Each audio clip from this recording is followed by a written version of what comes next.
students, welcome to TSL School, class 12th Mathematics. So chapter number 10th vectors में exercise 10.2 तक हम कर चुके हैं. Now let's come to exercise 10.3 part 1. So introduction to exercise 10.3 part 1. So अभी तक जो हमने देखा है स्टूडेंट्स, हमने क्या देखा है, हमने वेक्टर्स का एक तो एडिशन देखा है ना, वेक्टर एडिशन देखा है, और मल्टीप्लिकेशन बाय ए स्केलर ना, कि किसी स्केलर से मैं किसी वेक्टर को कैसे मल्टीप्लाई करती हूँ, ये दो चीज़ें हम देख के आए. Now the third topic which we are studying here is that product of two vectors, यानी दो वेक्टर्स हैं तो उनका प्रोडक्ट हम कैसे करेंगे. तो अगर दो वेक्टर्स हमारे पास है तो उनका प्रोडक्ट हम दो तरीके से करेंगे. Number first is the scalar product and number second is the vector product. Scalar product को हम डॉट प्रोडक्ट भी कहते हैं and vector product is also called cross product. तो स्केलर प्रोडक्ट का जो रिजल्ट आएगा वो क्या आएगा, स्केलर, और वेक्टर प्रोडक्ट का जो रिजल्ट आएगा वो क्या आएगा, वेक्टर. इट मीन्स सपोज आपके पास दो वेक्टर्स हैं, एक वेक्टर ए है, एक वेक्टर बी है. अगर आप डॉट प्रोडक्ट करते हो, यानी अगर आप ए डॉट बी करते हो, तो आपको क्या मिलेगा, यहाँ पे स्केलर मिलेगा. And if you are doing cross product, यानी अगर अपन ए क्रॉस बी करते हैं स्टूडेंट्स, तो हमको यहाँ पे क्या मिलेगा, वापस एक वेक्टर ही मिलेगा. क्लियर. नाउ इसकी जो वेक्टर क्रॉस प्रोडक्ट है एंड डॉट प्रोडक्ट है, ये कहाँ काम आता है, तो it has various applications in geometry, mechanics and engineering parts. So let's come first we are starting scalar और dot product of two vectors. सबसे पहले हम क्या देख रहे हैं, स्केलर प्रोडक्ट या फिर जिसको आप बोल सकते हैं dot product of two vectors. तो सबसे फर्स्ट एंड फॉरमोस्ट थिंग यहाँ पे जो है वो ये है कि two non zero vectors A and B, non zero vectors होने चाहिए. यानी जो वेक्टर ए है वो भी जीरो नहीं होना चाहिए, जो वेक्टर बी है वो भी जीरो नहीं होना चाहिए. ए और बी दोनों कैसे होने चाहिए, non zero. Non zero means that vector A is not equal to zero and vector B is not equal to zero. If we have two vectors A and B, तो उनका स्केलर प्रोडक्ट मैं क्या define करूंगी, ए dot B, बीच में मैं क्या लगाऊंगी, dot.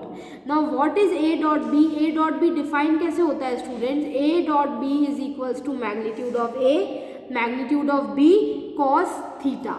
Now what is theta, theta is angle between A and B. This is vector A, this is vector B. इन दोनों के बीच में जो एंगल थीटा है, ये जो एंटी ए से बी के बीच में ना, ए से बी की तरफ हम जो वेक्टर लेंगे ये हमारा क्या कहलाएगा, कॉस थीटा. और जो थीटा है वो हमेशा किस किस के बीच में रहेगा, जीरो से लेके पाई के बीच में. इससे बाहर ये वेक्टर्स, मतलब ये जो एंगल थीटा है ये नहीं जाएगा. If either A is equals to zero और B is equals to zero, in case अगर ए जीरो हो जाता है या बी जीरो हो जाता है ना, मतलब इन दोनों में से अगर कोई भी एक वेक्टर अगर जीरो है, तो थीटा कैसा हो जाएगा, नॉन डिफाइन. क्योंकि थीटा को डिफाइन करने के लिए मुझे सपोज एक ही वेक्टर है ए और बी है ही नहीं, तो अपन थीटा कहाँ डिफाइन करेंगे, अपन डिफाइन ही नहीं कर सकते. क्योंकि थीटा क्या है, दो वेक्टर्स के बीच में एंगल है. अगर दो में से एक चीज़ है ही नहीं तो किसी न्यू चीज़ को आप कैसे डिफाइन करोगे ना. तो उस केस में हम क्या बोलेंगे कि ए डॉट बी किसके बराबर हो जाएगा, हमारा जीरो के बराबर हो जाएगा. If either A is equals to zero और बी इज इक्वल्स टू क्या हो जाता है, हमारे जीरो हो जाता है. क्लियर है. Now based on this scalar product I hope so आपको अभी तक क्लियर होगा. दो वेक्टर्स है A and B, then A dot B is equals to magnitude of A magnitude of B cos theta, मतलब magnitude of A into magnitude of B into cos theta. ये तीनों किसमें है स्टूडेंट्स, मल्टीप्लीकेशन में. Clear. So based on this जो कुछ इसकी important observations है वो हम देखते हैं. ऑब्जर्वेशंस क्या है, A dot B is a real number. A dot B जो भी होगा वो क्या आएगा, एक रियल नंबर आएगा. जैसे कि मैंने यहाँ बताया था कि ए डॉट बी का जो रिजल्ट आएगा वो कैसा आता है, स्केलर आता है, मतलब वो क्या आएगा, रियल नंबर आएगा. Let A is not equal to zero, मतलब ए भी नॉन जीरो वेक्टर है, बी भी नॉन जीरो वेक्टर है. देन अगर ए डॉट बी जीरो है, इट बोथ साइड इम्प्लाइज कि ए और बी जो है वो कैसे वेक्टर्स है, हमारे पास परपेंडिकुलर वेक्टर्स है. मतलब इन दोनों के जीरो होने के बावजूद, नॉन जीरो होने के बावजूद भी ना, मतलब दोनों में से एक जीरो है, then the dot product is zero. but a is not equal to 0, b is not equal to 0, still a dot b is equals to 0. It implies कि वेक्टर a जो है वो किसके परपेंडिकुलर है, हमारा वेक्टर b के perpendicular है. और बोथ साइड इम्प्लाइज मतलब if this is given then this will implies, and if a is perpendicular to vector b it implies कि उनका डॉट प्रोडक्ट क्या है स्टूडेंट्स, 0 है. देन थर्ड प्रॉपर्टी क्या कहती है कि if theta is equals to 0, अगर मैं यहाँ थीटा को 0 कर देती हूँ तो मेरे को क्या मिलेगा स्टूडेंट्स, a डॉट b मेरा कितना हो जाएगा, magnitude of a magnitude of b cos 0, and cos 0 is nothing but 1. So यहाँ से हमको क्या मिलेगा, that a dot b is equals to magnitude of a and magnitude of b. अगर हमारे पास थीटा कितना है, 0 है. और इन पर्टिकुलर मैं यहाँ पे ये भी बोल सकती हूँ, अगर मेरे पास a और b इक्वल है ना, if a is equals to b, vector a is equals to vector b, तो उस केस में a डॉट a क्या हो जाएगा स्टूडेंट्स, हमारा magnitude of a and magnitude of a which is equals to magnitude of a का square. तो this is equals to magnitude of a का स्क्वायर. एज इस केस में जो थीटा है वो कितना है हमारे पास, 0 है. If theta is equals to pi, अगर थीटा मेरे पास पाई हो जाता है तो मैं क्या लिखूंगी, that a dot b is equals to magnitude of a magnitude of b cos pi, and cos pi is nothing but 1. तो उस केस में हमारे पास इसकी वैल्यू a डॉट b की वैल्यू कितनी आ जाएगी students, minus of magnitude of a and magnitude of b. So वो कब आएगी, in particular a dot b is equals to minus of a minus b, as theta in this case is पाई.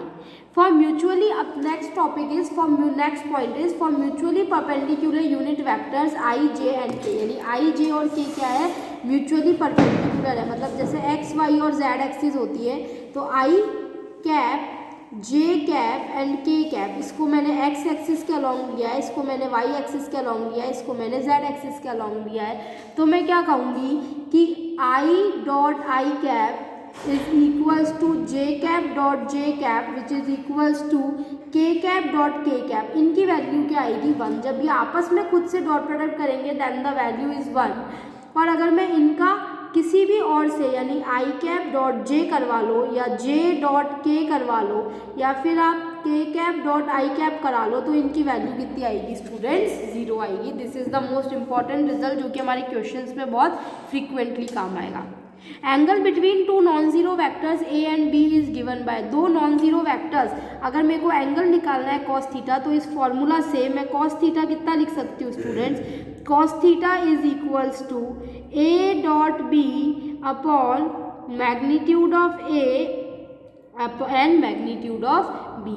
और मैं theta को क्या लिख सकती हूँ यहाँ से, theta is equals to cos inverse a dot b upon magnitude of a and magnitude of b.